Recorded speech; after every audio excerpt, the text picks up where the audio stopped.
Have you seen the Chinese one that I've shown? It's like a black thing from the hill, also very interesting. No, you want to show it? Today, so it's like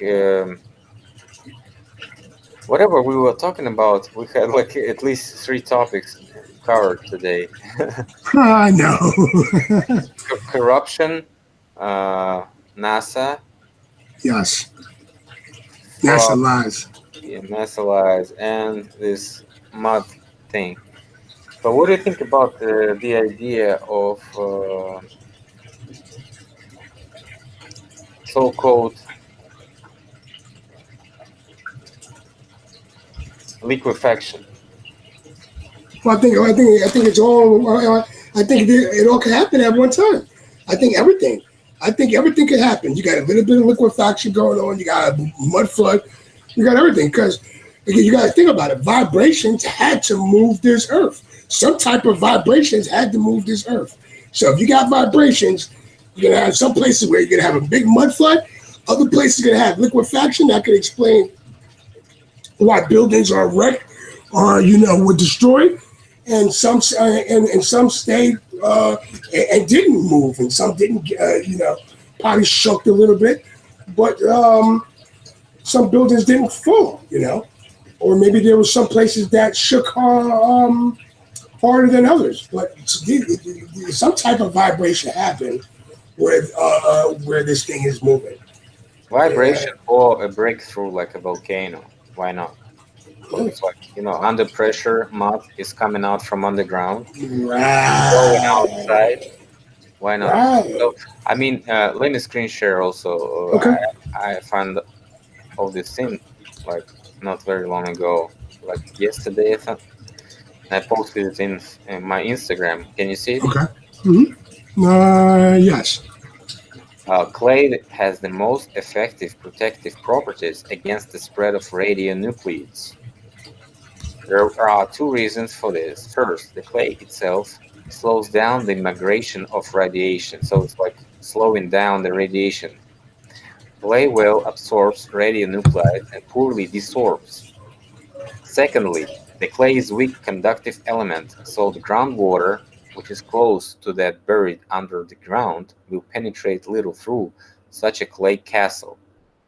But its thickness should be determined in each individual case by simulating the migration of radionuclides through clay, taking into account various factors, absorptions coefficient, and depth and temperature. Also, this should be in justification, but this is in research right now. So people trying to research it. So um, when we talk about the craters, it's like a nuclear strike of air type. Let me show you. Air nuclear strike crater, because it's, let me type it in Russian, because probably nobody researched this in your country.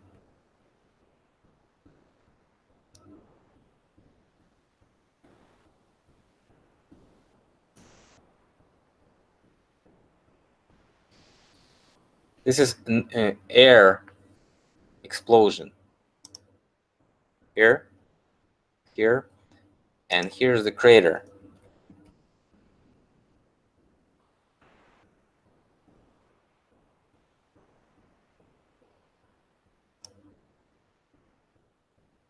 So sometimes it looks like this. So this is exactly the craters you've been showing. Right.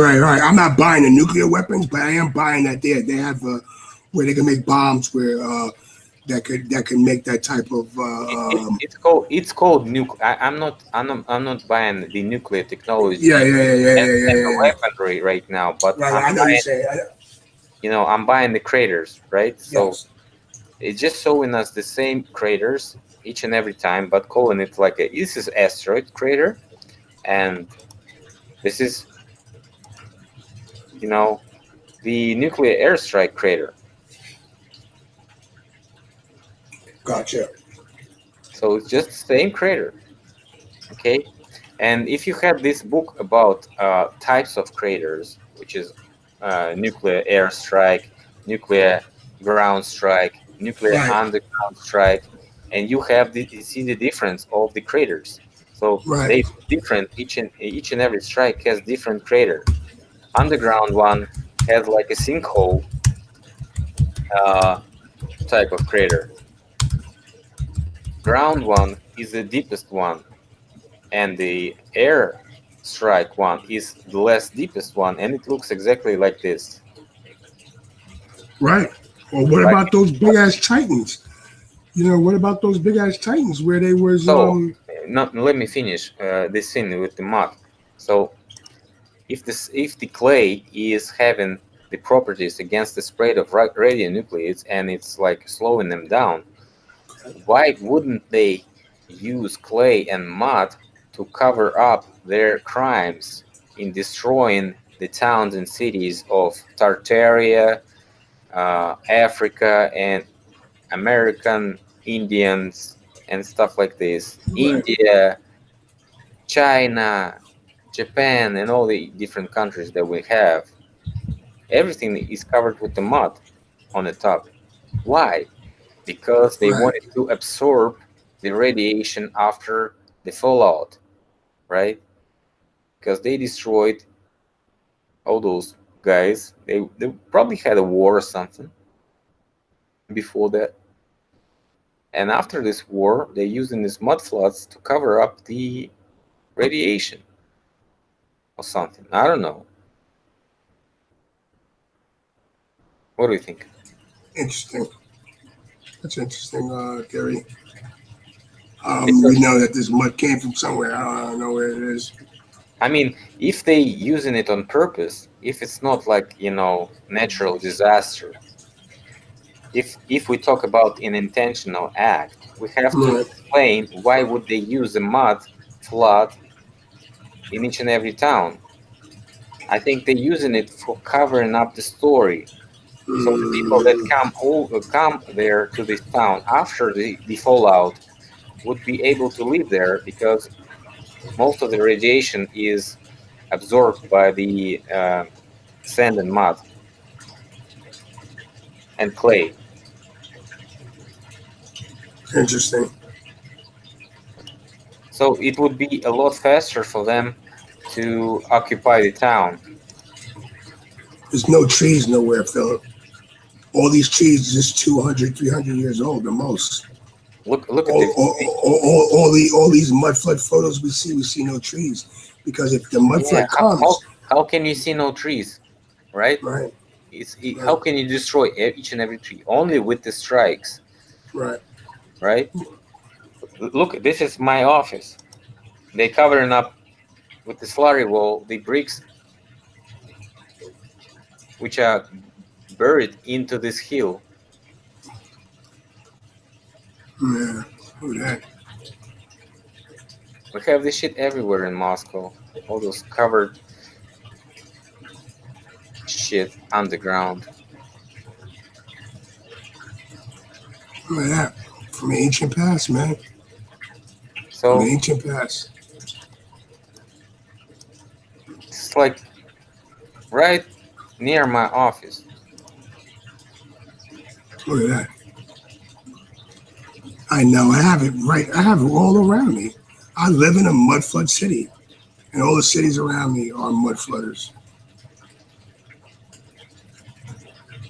And I tell you, I'm having really fun working on this movie right now.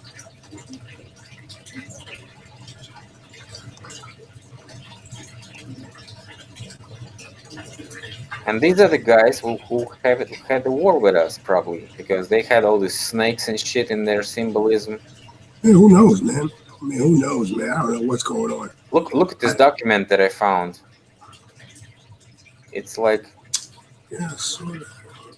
to whom it may concern, I do hereby certify that Brother Nicholas O'Connor is regular registered Freemason in the Lodge Number 5 in London, and has during his stay amongst them behaved himself honest and worthy brother, as appears by lodge certificate to me given under my hand and the seal of the Grand Lodge in London, the 18th day of July in the year of 1783, in the year of 5783.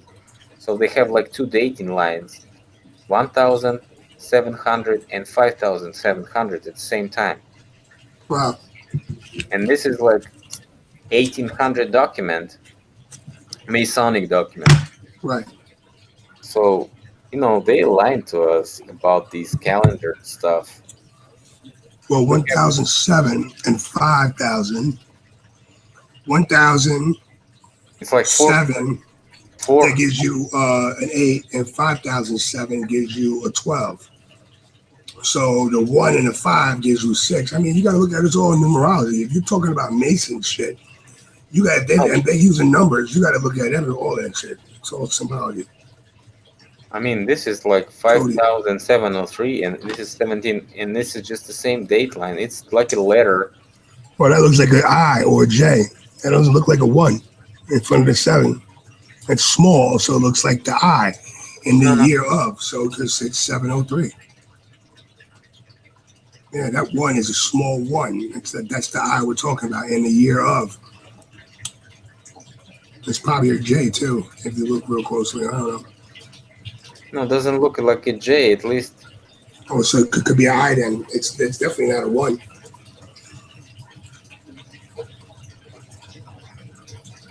Here they also write it in letters.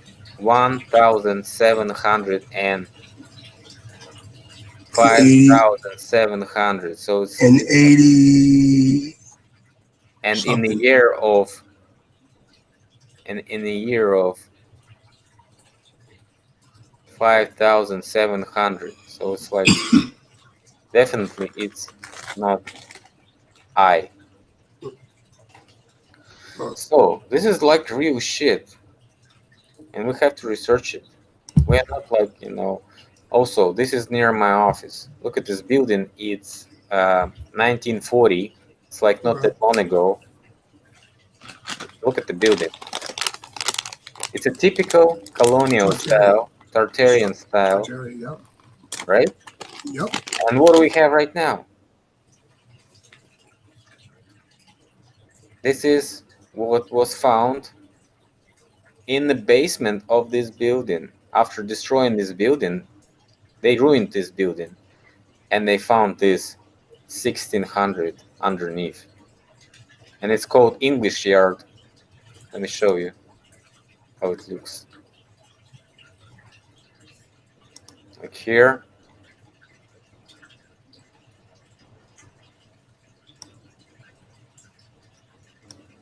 Let me. This is like an underground of it. So it also has bricked up windows, which are leading to nowhere. Like right now, this is false stuff. So they like look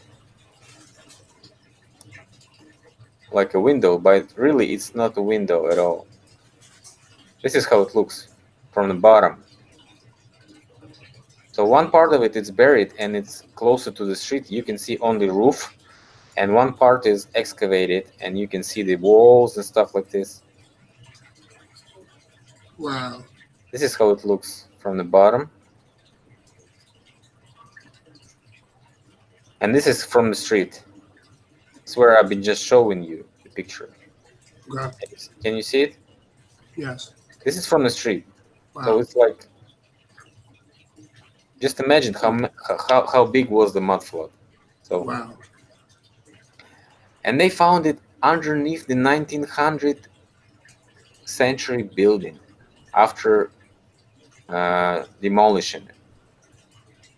They found this old building, which is called English Yard, like it was an embassy of British Empire.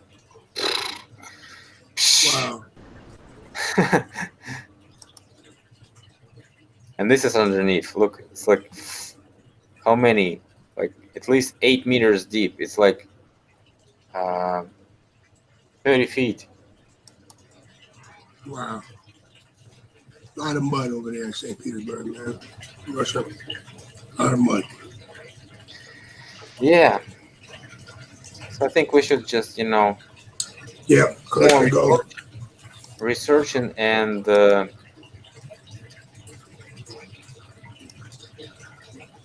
finishing this video today. We, Yeah. we, we definitely did, and